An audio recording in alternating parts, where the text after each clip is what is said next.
Hola! Tenim l'Olga aquí, que ens acaba de fer una pràctica d'Arma Mitra i bueno, que l'hem convidat a fer una pràctica d'Arma Mitra en aquesta sèrie que tenim, que són les profes convidades. I ens acaba de fer una pràctica molt bonica que jo acabo de presenciar i, com sempre, doncs, després us els porto per exprimir-los una miqueta i tenir una conversa interessant. Doncs res, molt benvinguda, moltes gràcies per Gràcies a aquesta pràctica que ens vosaltres. has ofert. I com sempre m'agrada molt començar amb per què fas ioga, què et va portar a fer ioga, què és el que et va motivar a començar aquest camí, no? El camí d'aquesta recerca que en diem ioga.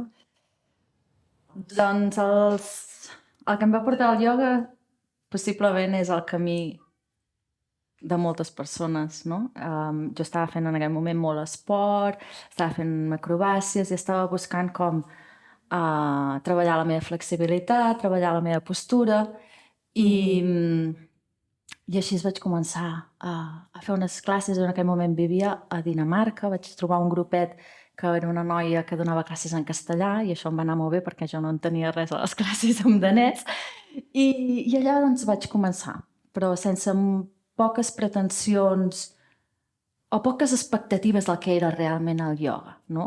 I després me'n vaig anar a viure a Estats Units, vaig anar a viure a Jersey City i allà doncs anàvem a un estudi que la mestressa és una de les professores de Siddharma Mitra.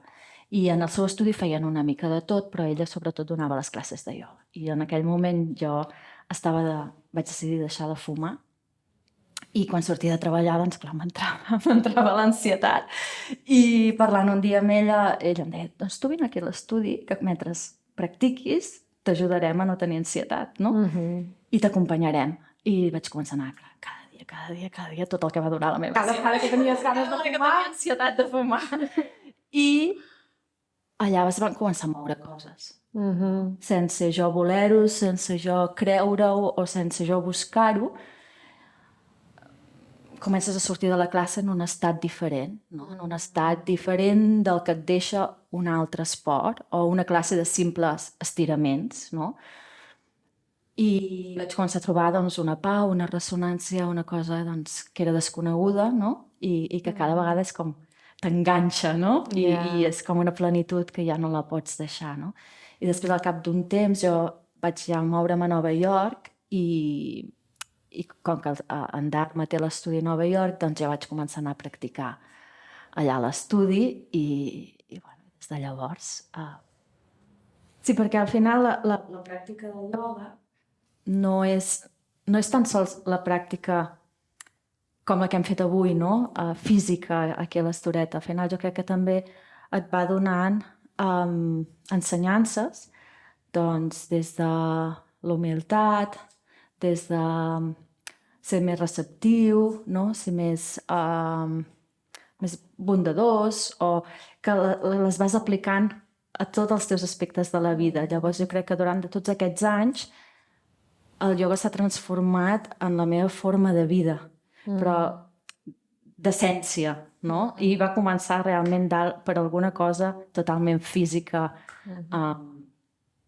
I crec que és el camí, no sé si ho comparteixes tu també, però crec que és el camí de la gran majoria de persones. Jo vaig començar a fer pràctica... Bueno, jo vaig començar a fer pràctica de ioga perquè vaig veure una amiga meva practicant i ella feia una pràctica d'Ashtanga i la vaig trobar molt bonica, però vaig percebre que hi havia alguna més allà, que no ho sabia posar en paraules, però que hi havia alguna més.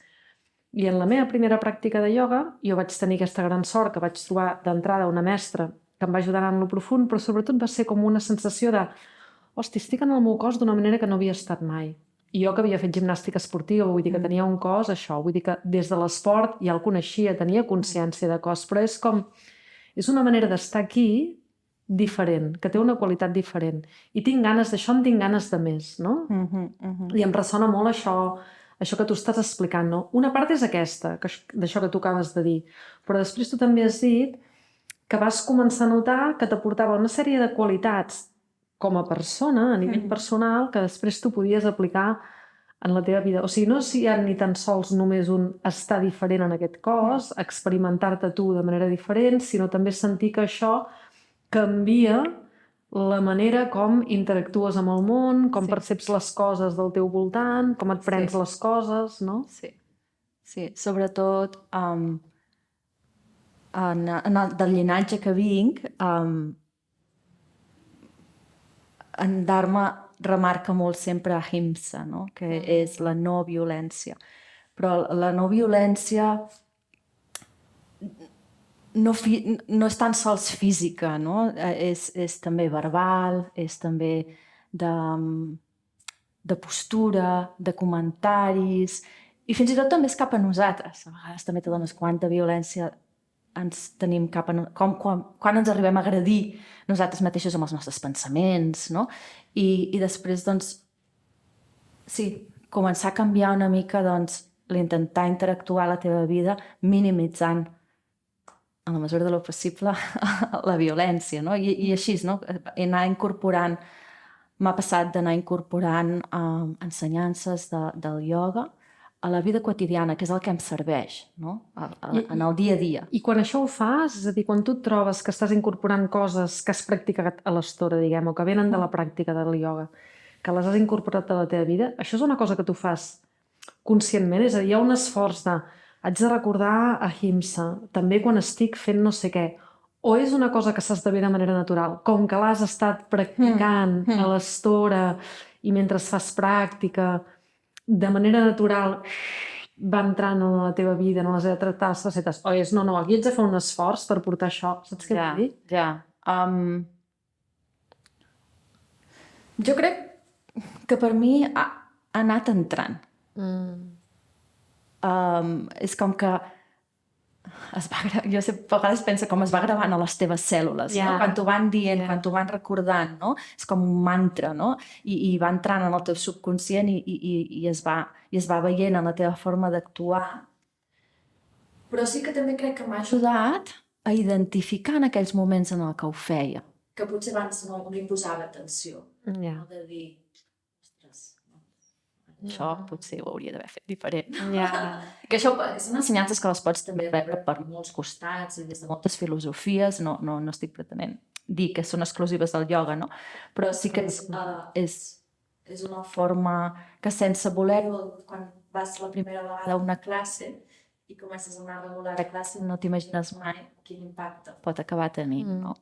És cert, no?, que això ho fem molt els professors de ioga, no? Vas deixant com missatges, no? Avui, per exemple, tu has repetit unes quantes vegades entrega, és una de les coses que ens has recordat bastant durant la pràctica d'avui.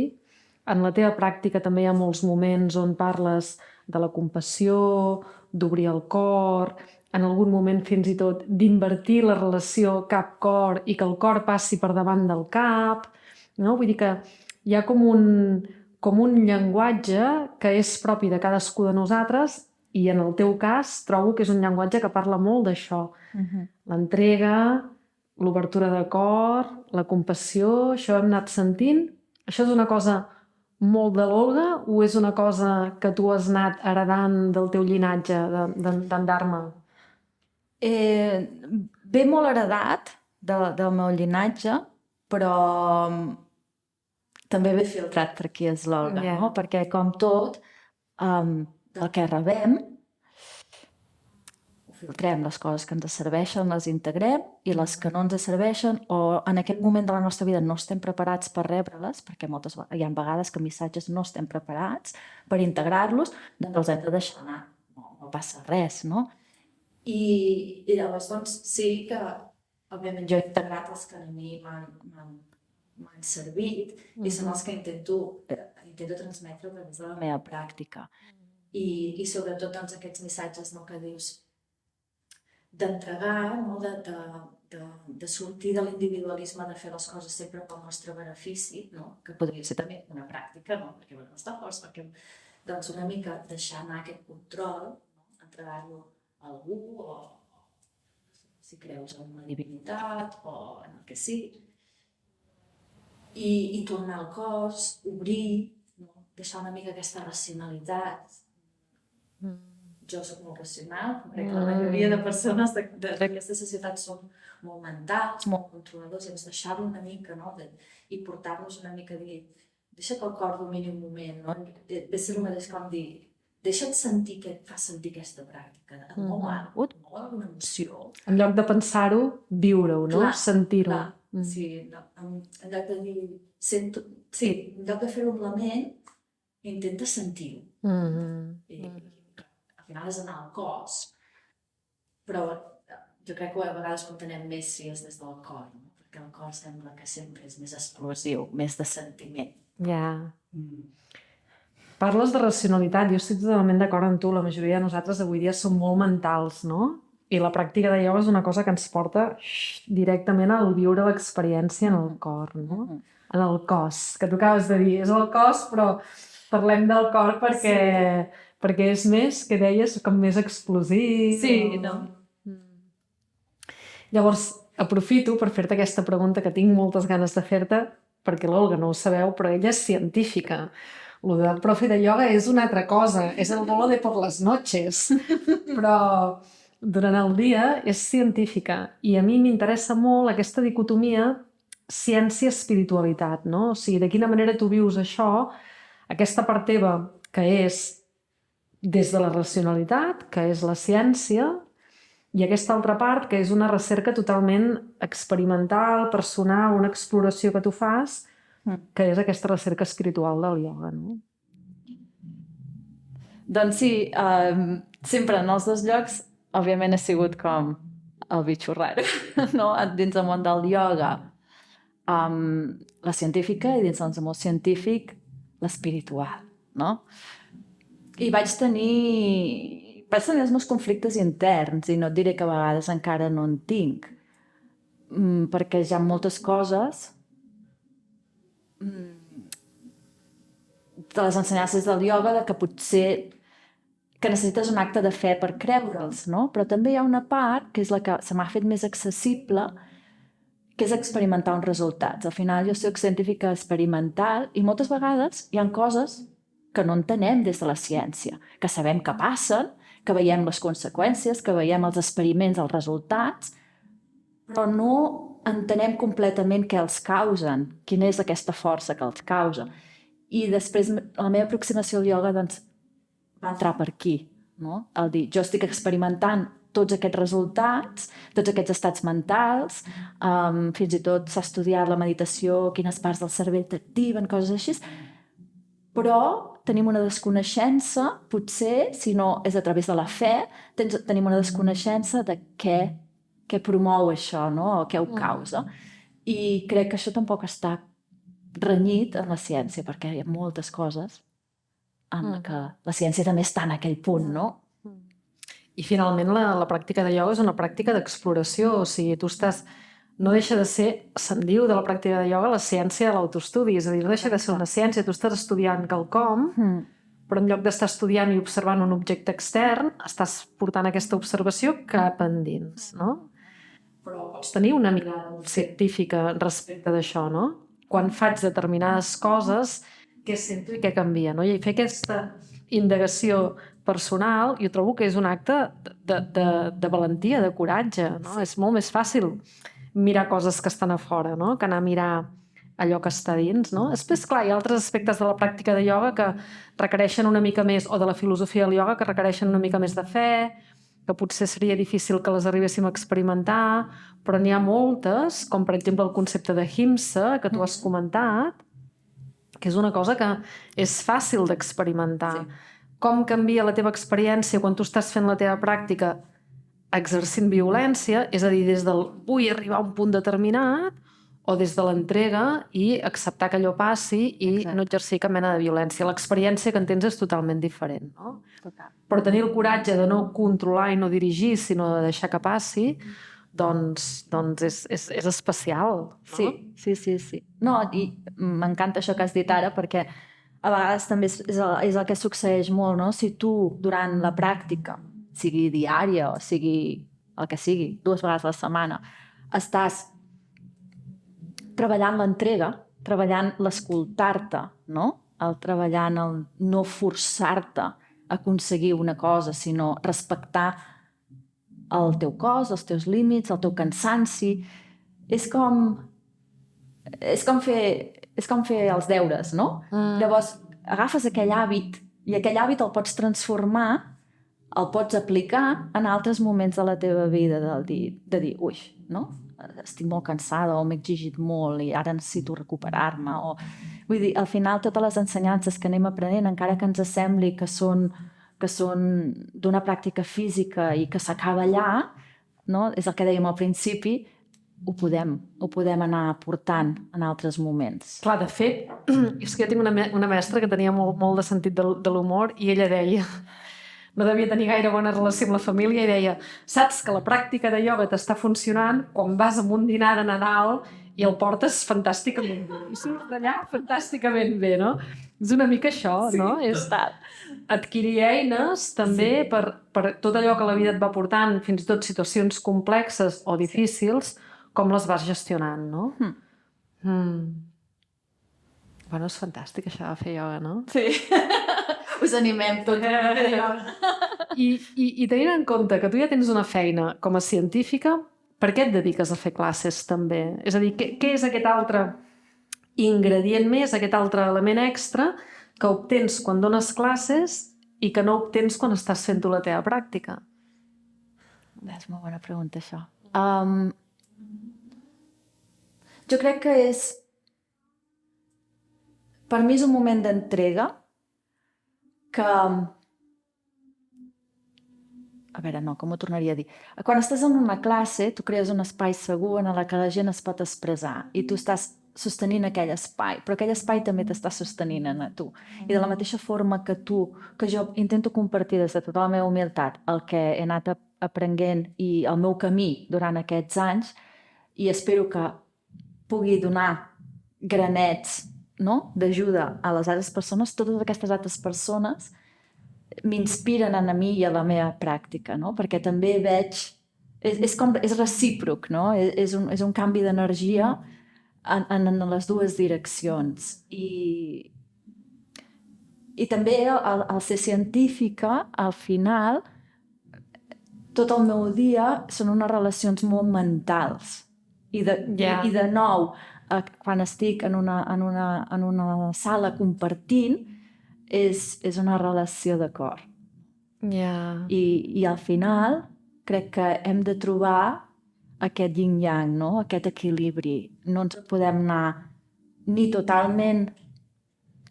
Això és la meva opinió, òbviament pot ser diferent, però ni totalment alienar-nos d'aquest món perquè estem en un camí tan espiritual que no estem disfrutant aquesta existència i no som conscients del que passa i les necessitats terrenals, no? Ni ser tan terrenal que al final no connectem amb les emocions i amb les persones. Llavors, per mi és el que el ioga em dona l'altre tros de la balança, no? I compartir pràctica, doncs, és que m'omple moltíssim. Hi ha alguna cosa realment màgic quan estem compartint. Jo he vist que exactament la mateixa experiència.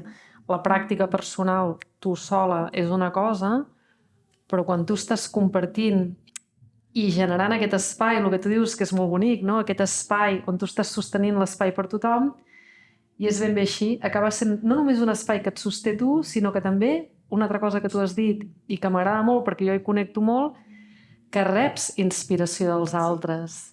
És perquè estàs compartint que estàs inspirada, no? Que estàs rebent inspiració. A mi em passa, els grans descobriments, els moments ahà que tinc amb la pràctica, pràcticament sempre són quan estic ensenyant, compartint, guiant una pràctica per a altra gent. És a dir, que no estic només aquí en el meu món, estic en el meu món, però alhora estic com volent que els altres arribin en aquests llocs que jo estic arribant, no? Llavors comencen a passar coses màgiques, no? Sí. És una de les coses molt boniques de la pràctica de ioga, que és personal, sí, però que ens agrada compartir-la. No? Sí.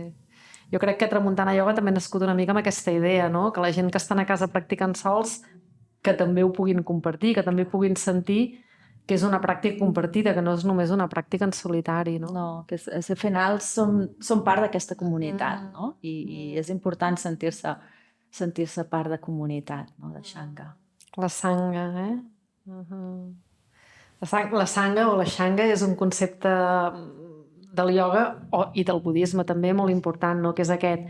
Una cosa és el camí que aprenem per practicar i l'altra és tota la gent que ens acompanya i que ens ajuden a fer aquest camí, no? I jo estic molt contenta perquè la sanga de Tramuntana Ioga es va fent més gran, va creixent, sí, i sobretot va venint també amb tots els alumnes, però també amb tots els professors que anem convidant i passen coses noves perquè cadascú vivim la pràctica des d'un lloc una mica diferent, no? Perquè al final és una experiència molt personal, llavors jo cada vegada que veig algú practicar o que m'assec a conversar amb algú sobre ioga aprenc moltíssimes coses, no? No, la veritat que el que esteu oferint és molt interessant de dir, obrim a noves pràctiques, no? Perquè moltes vegades ens agrada una persona, connectem amb una persona que ens està inspirant o ensenyant i, òbviament, podem rebre molt i li portem fidelitat en les classes, però quan vas amb una altra persona diferent i que potser t'està explicant el mateix però des d'un altre costat i clic, et porta en aquell lloc diferent o et diu aquella paraula diferent. A mi m'agrada molt practicar amb gent diferent perquè tothom surts de la classe i sempre t'han fet un clic. Però no et passa a vegades que tens alumnes que només els agrada practicar amb tu? És a dir, que s'han acomodat a com tu fas la pràctica, aquelles paraules que tu dius, aquells missatgets que vas repetint, i que quan practiquen amb algú altre estan una mica incòmodes. I a vegades m'agrada animar-los a aneu a practicar amb algú altre, no? Que corri aire fresc, que us estimulin, però tenim una tendència a acomodar-nos també a allò conegut, una certa por d'allò desconegut. I en realitat la pràctica de ioga va molt d'entrar en espais no coneguts, no? Que també és l'espai de la ciència. Entrar en espais... Anem a explorar aquest espai que no coneixíem, no? Però bueno, també està bé al final el connectar amb algú i el voler-se quedar allà. Jo me'n recordo quan vaig marxar de Nova York, els primers mesos em sentia molt desubicada perquè portava molts anys estudiant amb els mateixos mestres, estudiant amb en Dharma, i vaig moure'm a Dinamarca, tot era en danès, jo no ho entenia, no trobava lloc on practicar. I vaig passar una crisi, què faré, no? O sigui, en aquell moment encara no es feien gaire classes online, no podia, i estava totalment desubicada. I després va ser com vaig començar a compartir, perquè va ser, doncs, si jo no puc anar al mestre, jo invocaré el mestre a través meu, no? I crearé aquesta energia al voltant meu, no? I òbviament, al final he començat a practicar amb moltíssima gent, però quan practico amb ell hi ha aquelles paraules, hi ha aquelles coses que fas clic i et porten com a un lloc que és com casa.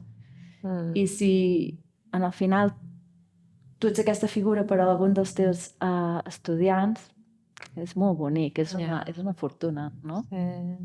Sí. I ara que has dit això, que de vegades el mestre diu aquelles petites coses que et porten a casa, perquè casa on és? Casa on és, no? Casa és aquí, no? Sí. I a vegades és això, hi ha un missatge o algo que fa que clanc, i entris, no? Però cal que no ens n'oblidem, no? Que casa està aquí, no? Sí. Perquè si no ens n'oblidem ens la podem endur allà on vulguem. Exacte. Tens ganes de dir-nos alguna cosa més? Deixar-nos un regalet? A veure, què us puc explicar?